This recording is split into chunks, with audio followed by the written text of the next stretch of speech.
Àwọ̀ ní èdè Yorùbá, colours in Yorùbá language. Àwọ̀ aró, colour blue. Bí àpẹẹrẹ, ilé aláwọ̀ aró, a blue house. Àwọ̀ igi, colour brown. Bàtà aláwọ̀ igi, a brown shoe. Àwọ̀ dúdú, colour black. Bàtà dúdú, black shoe.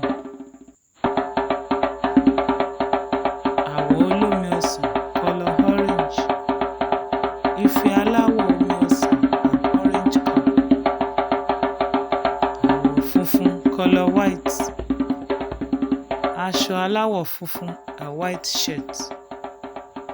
Àwọ̀ eérú, ash colour. Yẹ̀rì aláwọ̀ eérú, ash skirt. Àwọ̀ pupa, colour red. Àpamọ́wọ́ aláwọ̀ pupa, red bag. Àwọ̀ òféèfé, colour yellow. Ìwé aláwọ̀ òféèfé, yellow book.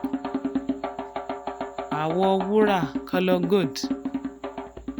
Ibùsùn aláwọ̀ wúrà, golden bed.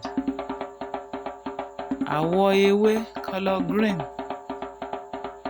Fìlà aláwọ̀ ewé, green cap. Àwọ̀ pupa rẹ́súrẹ́sú, colour pink. Gèlè aláwọ̀ pupa rẹ́súrẹ́sú, a pink scarf. Àwọ̀ àlùkò, colour purple. Aago aláwọ̀ àlùkò, a purple wristwatch.